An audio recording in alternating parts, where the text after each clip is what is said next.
Speaking of that, I've seen you've been very active on Twitter reacting to the report, John Heyman, that indeed Alex Bregman will opt out. Yeah. Now, you've been bringing up the CBA and a pending lockout as a key factor here. Can you just sort of explain that for us?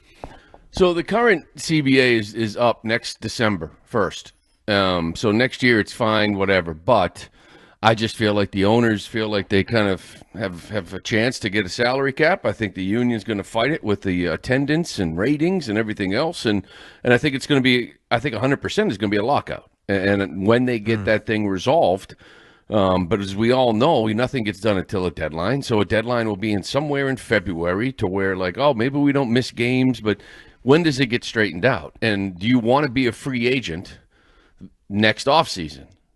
And then when it does get straightened out, and all of a sudden it's March 16th, and now you got 150 free agents trying to figure out where they're playing. I don't think anybody wants a part of that. So I would not opt in going into next year, having a big year, and be like, yeah, this is the year to opt out. No, actually it's not, unless you want to just sit around for 5 months and not know where you're going to be playing when it all gets resolved with the 150 other free agents. So I just think everybody would want to have a contract getting through that and knowing exactly on the other side where they would be. So have you heard, we caught a little something from, I think it was Chris Cotillo, right around the time of the playoffs, that there's internal concern within the Red Sox organization over his injury and that they may be okay with letting Bregman walk. Have you heard anything inside as to whether or not there's a fervor for signing him or if there's still hesitation towards locking him up potentially long term? Yeah, I don't know if that's general consensus really anywhere, right? Because I do think I think he wants to come back, and I think he, no information, but just the way he talks at the end of the year about guys and what they need to do differently next year. And so to me, it's like the Scott Boras show, right? For 3 or 4 months, go play your game, tell people the Red Sox are out, that Detroit is in, the Yankees are in, and these guys are in. Ultimately, do whatever it takes to get the most money you can from the Red Sox so I can come back here. That's what I think the play will be. Now, the injury, and you give him credit for it, and this is the whole thing with the athlete, Ted, right? You give a guy credit for coming back too soon because the team desperately needs him, and he never finds it. So all of a sudden, now he had a bad year. And it's like, well, he did, but this is just kind of who he is, and because when he came back, he wasn't the same guy. So are there some people that sat there and said, well, hold on now. When he came back the second half, he was just a good player, defender, leader.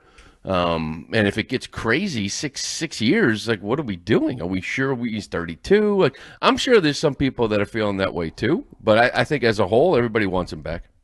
Okay, Lou, changing gears a little bit. Just we've been batting around the idea of what the Red Sox biggest need is. Is it front end, pitching help, or is it a right-handed power bat? What do you feel is the number one biggest need for this team? I had someone the other day say if you could only have one. First off, I don't want to only have one. But if I could only have one, it would be Pete Alonso, right? It would be the right-handed bat because there are a lot of young arms. But I don't want to rely on those young arms. Like, I want one more 200 strikeout, number 2 starter behind Garrett Crochet, go with Bayo, and then just sort of see what, of the 6 kids that you have, like maybe it's one, to start the year. Maybe one of them, 2 of them end up being traded. So I do think you need both. Like, I think you need a guy behind Crochet, like, to be in front of Bayo and see what he develops into. But you desperately need a power bat like a Pete Alonso, and that's with bringing Bregman back. This is the issue the Red Sox have is you got to bring back Bregman and a guy like Giolito with a 3.4 ERA just to get even, just to get to who you were last year, right? And then you got to add on top of that. So number 2 guy, Pete Alonso, bring back Bregman, and then we'll work from there. Lou Merloni here with us on WEEI Afternoons. So Joe Ryan, no, they were close at the deadline, and a lot of you insiders told us, they'll probably revisit that in the offseason. Do you think they'll revisit that? Because Craig Breslow, I saw some audio bouncing around Twitter today. He said, we're only going to trade for pitching or bring in a pitcher if it moves the needle, if it's high end. And that's the same damn thing he said at the trade deadline when he went out and got Dustin May and Steven Matz. So should I believe him when he says that, and is Joe Ryan a possibility? I think Joe Ryan's a strong possibility. I know that they love him. I mean, there's certain characteristics in pitchers, low arm slot, swing and miss, in the zone characteristics that some of these guys have. So I think you've already visited it. I think the Twins know you're in on the player. I think Joe Ryan wants out. I think that's what, from what I heard the last month, Joe Ryan had the whole like, why am I still here? You traded away the whole team. So I think he gets moved. I think it's a good landing spot. I don't know what the asking price is. You're going to have to give up one of your young arms and plus on top of it. So, but I think that's a possibility. But I think there's others too. Now there's Hunter Green. I don't know if someone from the Reds are going to actually move this guy, Sandy Alcantara, down in Miami. But I think there's a trade that you can make and deal from the depth and almost pat yourself on the back the last 2 years with the amount of arms you have developed and the arms you just drafted in last year's draft. And reward yourself by using that to go out and get a guy like, Joe Ryan to put in this rotation. Okay, so of those young arms, though, you got Harrison, you got Early, you got Tolley, 3 hard-throwing young left-hand arms. Which of those guys, Lou, do you think could be in line to be a rotation candidate next year, and who could be a top trade candidate? Because if you don't get Alonso but you want a bat, it may cost you. Yep. And if you want Joe Ryan, the bid is going to go even higher, and I'm sure an outfielder like a Jarren Duran could potentially be involved in that. Yeah. I think Conley Early is the most polished and finished product at this point. Like he looks like he's a big league starter, and he has 5 pitches he can throw for strikes and attack you differently on a nightly basis. So, he's the finished product. That doesn't mean he's got the highest ceiling. Peyton Tolley's only been here. He had 1 year in pro ball, Early had 2. So last year, after last season, meaning Early's first year in the big leagues, if you called him to the big leagues, he wouldn't have looked like that. So give Peyton Tolley one more winter to find that cutter, to find maybe a changeup or a slow sweeper like Crochet. I think the ceiling may indeed be higher.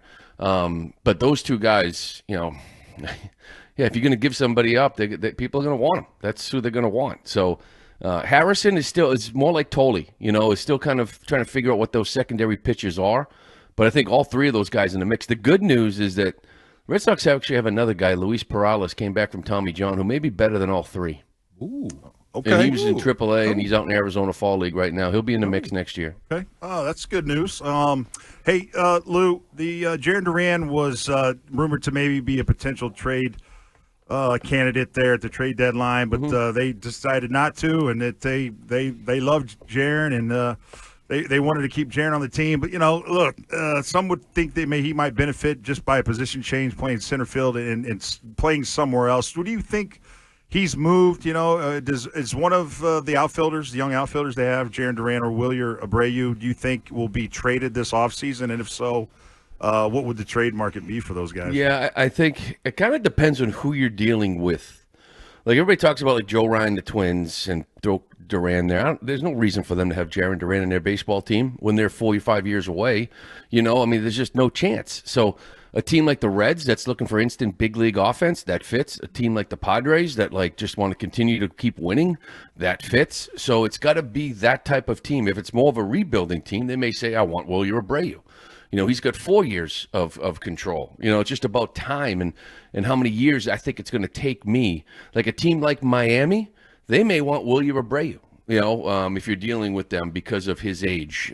So I think it does depend. I thought it was interesting. I'll say this. The Red Sox brought in all their coaches back except for one. Well, that one hitting coach, Ben Rosenthal, hits with Duran all winter. And of the 3 the 3 hitting coaches, like Rosie was kind of like Duran's guy.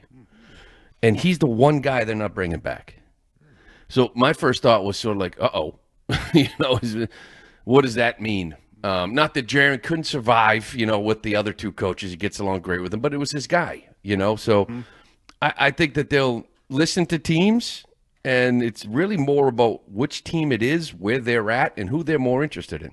Lou, I know you're probably itching to discuss things other than baseball, so we're going to throw a couple non-baseball things at you. Like you famously ranted about Bill Belichick. You used to interview him on a weekly basis. That was fun, wasn't it? Must miss that. Yeah. What do you think about what's going on down at North Carolina over the last week to 10 days? Sad.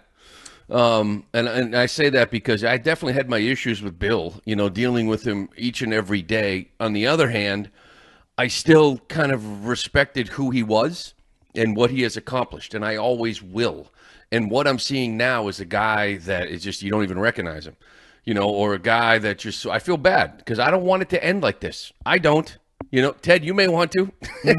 I'm not going to say anything. No, but I'm just saying, I don't want this to be how it ends. Where's Angry Lou? Can you put Angry Lou on? We don't want this, Lou. Where's Angry Lou? Well, I'm just saying, I'm not empathetic Lou is weird. It's like, I feel bad. However, I don't feel bad about that arrogant prick, Mike Lombardi. I really don't. Like the self-proclaimed the football genius. I hope that guy fails.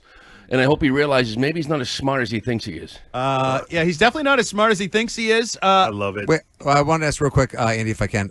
You got any feeling on Tech? Interesting though. Did you hear him this morning on the Greg Hill show singing for his supper? Seemingly. Yeah, the whole thing of I wasn't sure. Like everybody got named, and it was Tech's name, and then he goes on with Greg, and I know they're close, and it was sort of like, hey, I don't know, let me go on and plead my case publicly. Yeah, and then he's meeting with Breslow. It's just sort of like you would have thought, do you really need a meeting? Hey, it's a text. You good? I'm good. We good? We're good. You would think that's where it's at. So I don't know. There's always other things going on. Some guy could leave. Some guy could get promoted still. He could get promoted. Tech might have other things going on. Obviously, Tech wants to stay.